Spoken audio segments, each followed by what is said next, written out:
Hey, welcome back. My name is Dan and I love making everyday tech easy. I spent 19 years at Apple and now I am in full-time ministry. I am bringing back a video, part two, if you will, on iPhone tips that I bet you didn't know. I got a lot of great feedback from this and requests for more. So here we go. Listen, if you're not subscribed to the channel, hook a brother up and make sure you follow along. The first one that I want to show you is a doozy and a screenshot. Now, I know what you're thinking. Come on, Dan, I've seen everything that you can do under the sun about screenshot. And maybe you have. And I bet you that you are currently using screenshot almost on a daily basis. We're constantly taking a screenshot. Now, for some of you that are brand new to iPhone, you may not even know how to do a screenshot, and I know, but you're simply gonna press and hold the top volume button and your power button at the same time, and it will take a screenshot just like you saw there. But I want to show you a couple of things. So I'm gonna go ahead and open up here to my desktop, and let's say this was a picture. Let's say I'm looking for a specific type of information, and I go ahead and take a screenshot just like that by pressing the top button of my volume and my power button or my side button. Now, in many cases, when you take a screenshot, the very next thing that you're going to do is you're going to probably share that with somebody. And I constantly see people that will take a screenshot, then they'll save it to their photos, they'll go to messages, they'll go wherever they're going to go to then share that screenshot. Why? They're so much faster. You can do something so much faster. So I'm going to take a screenshot here. I know I just took one, but I'm going to take one again. And when the screenshot's at the bottom, I'm just gonna grab it with my finger and I'm gonna just kind of drag it. You can kind of see that I'm kind of holding it in place. From this point, I can do whatever I want. I can drag this to maybe a note, but in this case, I'm gonna drag it to my messages. I'm just gonna tap and hold, and I'm gonna wait for my messages to populate and to open up. And here, since this iPhone currently does not have an account set up, I'm gonna go ahead and just tap on my new compose icon, and I'm gonna go ahead and drop that screenshot there into my message, and it's attached, right? So if this was my personal device, you would see my contact list there. I can drag it and drop it right over the person that I want to share it with, and just like that, it will get sent. Now, that's cool and all, and maybe you knew that one, maybe you didn't. If you didn't know that one, let me know which one you learned from today. Today I'm going to show you five.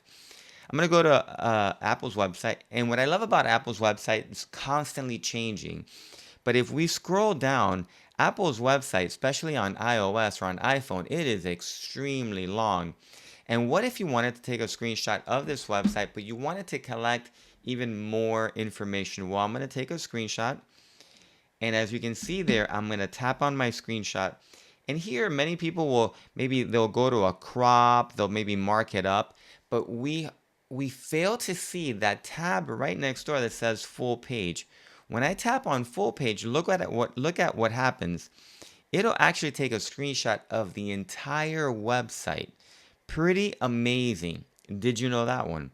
Now from here, I can do whatever I want. I can share this screenshot or simply, and for this demo, I'm going to tap on done and I'm going to save this as a file to my files app, as a PDF to my files folder.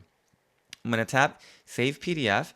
It's going to open up this file that I was just in, right? But typically it would open up just to your files app and you can drop it on any file. You can create a new folder if you want. So this folder here is empty. So I'm going to tap on save.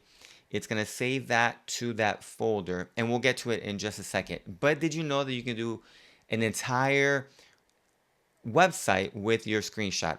Bet you didn't know that one. So let me show you my next one, the back menu. Now, the back menu is an interesting one, and it's one that's kind of hidden. And honestly, I forget about this one all the time. I'm going to go ahead and open up my files folder, and I'm going to just kind of get out of here because it's kind of cheating. It was already open. I'm going to go ahead and open up this folder that I have called YouTube. Now, if you remember, we saved that screenshot of Apple's website in this folder, but I called it level 4 because just like me and you probably have many levels to your filing system. So I'm going to go ahead and open up this level 1. There's a level 2. There's a level 3. There's a level 4. And then all the way here is that PDF that we just saved. By the way, if I open up this PDF, there is the entire PDF saved as your website. I think that's pretty cool. Now, I want to go back and maybe you're deep within the weeds within your filing system where you can tap on level 3, level 2, level 1. You can kind of go back, or you can simply just tap and hold where it says level 3 in the top left-hand corner. And there is a secret back menu menu that pops up that I can quickly go to level 2, level 1. I can go to the main root folder. I can even go all the way back to my iCloud, my iCloud Drive folder, or I can even go all the way right back up. How cool is that? This also works in Safari. If you are, or in Chrome, if you are in a website where you're kind of just drilling in link after link after link after link, and you want to get all the way back to the main page, just tap and hold that bottom left arrow to go back a page, but just tap and hold it, and you can always get back to the main site. So here it is again. I'm going to tap and hold level 3. I get the secret back menu, and I can just kind of scroll up and down to whatever level I want, let it go, and it takes me all the way back. Pretty cool. Did you know that one? Now, the next one that I have for you here is called Spring Up. Now, this is one, especially, this is an old one. And I'm still surprised that many people don't know it. And I can already hear it in the comment section down below. Hey, none of these are new tips and tricks, and you're absolutely right. A lot of these are not super new, but it might be new to you because we've kind of forgotten about them, especially now with the social media, the doom and the gloom, right? The scroll wheel of death. If you are ever in a maybe a your photo album, you're in on Instagram or your favorite social media platform, and you have just scrolled all the way to the bottom, and you want to scroll up, you're kind of scrolling. You don't have to. You can simply tap anywhere on the status bar. I typically go for the time right there where it says 9:41. I'm going to go ahead and tap on 9:41, and it's going to spring me back all the way to the top. And again, this will work across the board, almost in every single applications, your photos, your notes, Safari, you name it.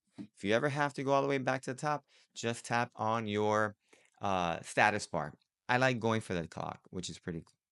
Here's a bonus tip. So I mentioned 9:41. It's actually right now, it's not 9:41. But because my phone is tethered to my Mac and we're doing some screen recording, 9:41 is actually it's a bonus. I'm gonna ask, do you know why the iPhone defaults to 9:41 whenever you're doing a screen mirror session? If you know it, drop it down in the comments below. If I get a lot of comments, and if you guys don't get it right, I'll make sure to respond. All right, next one is the keyboard. I know the keyboard. How exciting can the keyboard actually be? Well, I think it could be very exciting. So I'm gonna open up my one of my favorite apps, Notes, and I just have some actually some iPhone specs here just as a default note. Now, I'm going to tap on my screen just to generate my keyboard. And this is an easy one, right? But many people, you can always tap and hold on your screen, and you can get this little magnifying glass if you want to move that cursor to a specific spot. Maybe you have to edit a word, or you have to kind of go back and cut a word, copy a word, etc. Well, many people don't know that you can do the same thing on your spacebar. If you tap and hold on your spacebar, you now have a much larger trackpad, if you will. So if I tap and hold on my spacebar, I can now drag across the entire plane of my phone as if it was my mouse pad, and I can find where I want to drop that cursor. Pretty cool. You might know that one, but did you know this one? If I wanted to go ahead and I'm going to tap, I'm going to scroll all the way to the very top of this page, right where it says D Pro. And with my finger still on my keyboard, I'm going to go ahead and tap on the keyboard anywhere else with my second finger. I should have shown that to you on camera. So again, I'm going to tap and hold on the spacebar, get my cursor, go all the way to the top, and without letting go of my thumb, just with the second thumb, I'm going to tap on my keyboard, and then I'm going to start dragging with my finger so I can select a paragraph. Did you know that one? Pretty cool, especially for those of you that are doing a lot of editing on your phone. And I know the iPhone can be kind of small, even with the larger size devices. That is a very, very cool tip and trick. But let's say in the keyboard. The keyboard also has a lot of cool features. I'll show you here on screen. And I get this a lot. Let's say you're going to go ahead and type in your email. So I'm going to type in Dan and I'm gonna tap the one, two, three in the bottom left to get my at symbol, and I'm just gonna go ahead at apple.com. Let's see. Well, you can do it. That's one way to do it. But if you needed to get a special character, all you really got to do is, as I'm going to go ahead and tap DAN for my name. And then I'm going to tap and hold where it says one, two, three, and I'm gonna just tap and hold, slide my finger all the way to the at symbol, and I'm just simply gonna let go.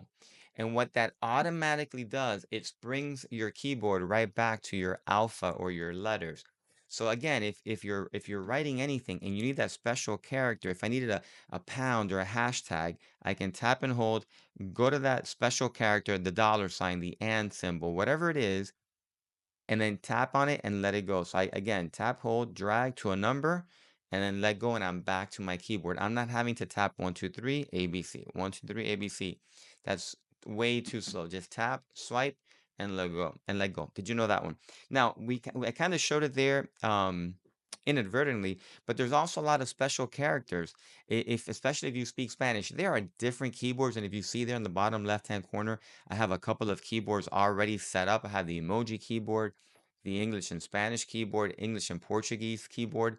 And what that automatically does, Apple has now updated this. So if I'm writing in English and then switch to a Spanish word, it'll autocorrect and add the right accent points.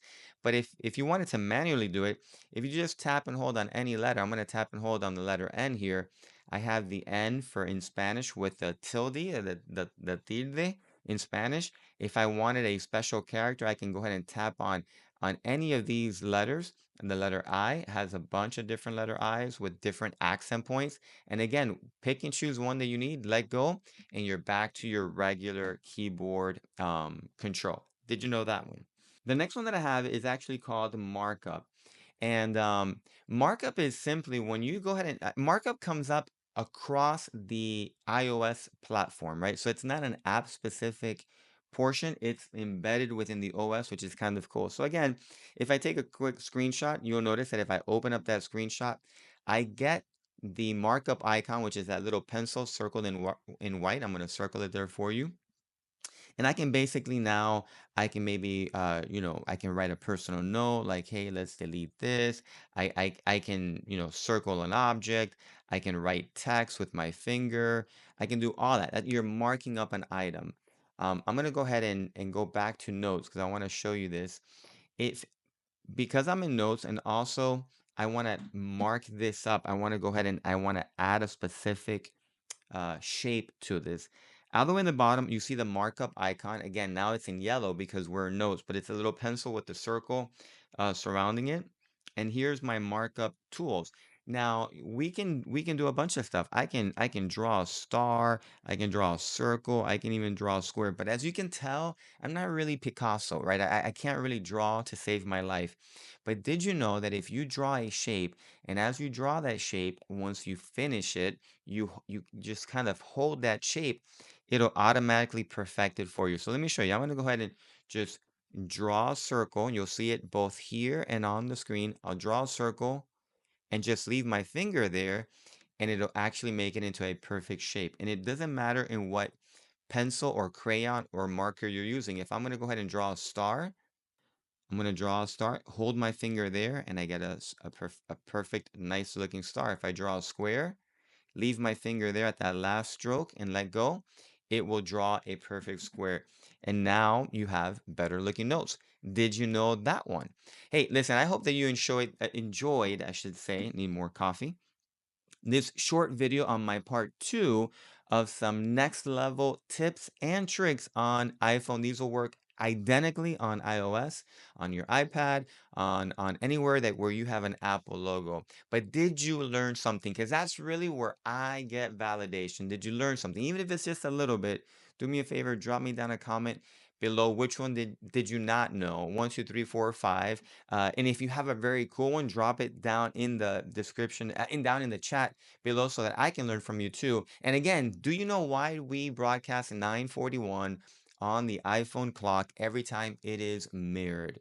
I hope you enjoyed the channel. Continue following along. There are so many more tips and tricks and home automation stuff that I have lined up for the channel. So many more product reviews. They're starting to come in. I can't wait to show you some of the very cool stuff. Plus, iOS 26 that's coming out in the fall. The beta releases are out now.